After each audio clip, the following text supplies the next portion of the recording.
ഓണം എങ്ങനെയുണ്ടെന്ന് നോക്കിയാലോ. Hey guys, welcome back to Ammu's hills. അപ്പോൾ ഞാൻ രാവിലെ എത്തി. നമ്മുടെ ഡേ 1 ഓഫ് ഓണമാണ്, നമ്മുടെ ഡിപ്പാർട്ട്മെൻറ്റ് വൈസാണ്. അപ്പോൾ ആരും എത്തിയിട്ടില്ല. പിന്നെ പയ്യെ പയ്യെ ആൾക്കാർ വന്ന് ഞങ്ങൾ പൂക്കളായിട്ട് തുടങ്ങി. ആൻഡ് ഫൈനലി അപ്പോൾ ഇവിടെ ഇടയ്ക്ക് ഒരു സ്ട്രൈക്ക് ഉണ്ടായിരുന്നു. അവർ വന്നപ്പോൾ അത്ഭുതം, കാരണം ബാക്കി ഡിപ്പാർട്ട്മെൻറ്റ്സിന് ഓണം നാളെയാണ്, നമുക്കിന്നായിരുന്നു. ഓക്കെ, ആൻഡ് നമ്മൾ പൂക്കളിടാൻ തുടങ്ങി. ആൻഡ് ഫൈനലി നമ്മുടെ സുന്ദരി മണികൾ എത്തിയിരിക്കുകയാണ് ക്ലാസ്സിൽ. ആൻഡ് എനിക്ക് കല്യാണി വന്നിട്ട് ധാവണി പോലും എടുത്തു തന്നു, ലൈഫ് സേവർ. നന്നായിട്ട് എടുത്തു തന്നു. ആൻഡ് നമ്മൾ പൂക്കളൊക്കെ ഇട്ടതിന് ശേഷം നമ്മുടെ പരിപാടി സ്റ്റാർട്ട് ചെയ്യാനായിട്ട് വെയിറ്റ് ചെയ്യാണ്. അപ്പോൾ അതിന് മുമ്പേ നമ്മൾ ഗ്രൂപ്പ് സോങ്ങിനുള്ളതുകൊണ്ട് ഗ്രൂപ്പ് സോങ് പ്രാക്ടീസ്. അതൊക്കെ കഴിഞ്ഞ് നമ്മുടെ സെക്കൻഡ് ഫ്ലോറിലായിരുന്നു കേട്ടോ നമ്മുടെ പരിപാടി, ത്രിതകം 2026.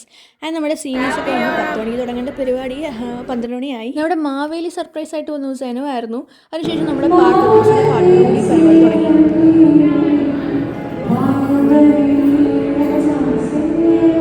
പിന്നെ സീനിയേഴ്സ് ചേച്ചിമാരുടെ തിരുവാതിരയായിരുന്നു. അതിനുശേഷം ചേട്ടന്മാരുടെ ഡാൻസ്. എന്തൊക്കെ സ്റ്റെപ്പ് നമ്മൾ കാണണമെന്നറിയോ?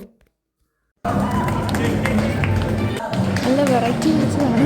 പിന്നെ ഫസ്റ്റ് ഇയർ പിള്ളേരുടെ ഡാൻസ് ആയിരുന്നു.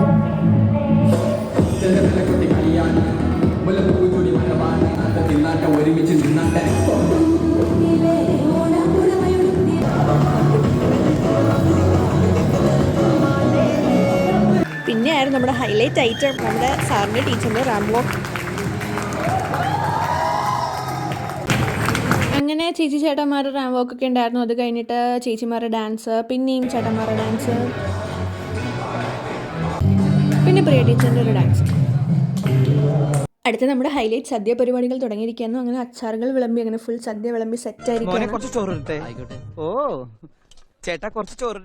നല്ല സദ്യയായിരുന്നു, എനിക്ക് നല്ല ഇഷ്ടപ്പെട്ടു. അങ്ങനെ ഇരുന്നപ്പോൾ നമ്മുടെ സാറിൻ്റെ ഡെഡിക്കേഷൻ കൊണ്ടാവും വെള്ളം സാറിന് ഒഴിച്ചെന്ന്. പിന്നെ 3 കൂട്ടം പായസം ഉണ്ടായിരുന്നു. അതൊക്കെ കഴിഞ്ഞ് താഴെ വന്നു.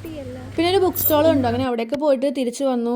പിന്നെയാണ് നമ്മുടെ ഗെയിംസ് പരിപാടികൾ, ഒരു ബ്രേക്കൊക്കെ കഴിഞ്ഞിട്ട്. അപ്പോൾ ആദ്യം നമ്മുടെ വടംവലി, നമ്മളെ സീനിയേഴ്സും ജൂനിയേഴ്സും. ഞങ്ങൾ വിജയകരമായി തോറ്റിരിക്കുന്നു. അതിനുശേഷം നമ്മുടെ ബോയ്സിൻ്റെ ആയിരുന്നു.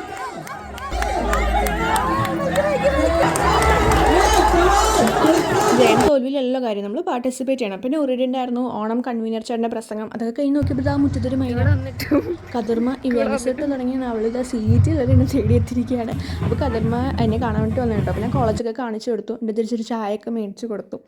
ആൻഡ് KJ ബസ് കയറ്റി വിട്ടിട്ട് പോയി. Bye bye.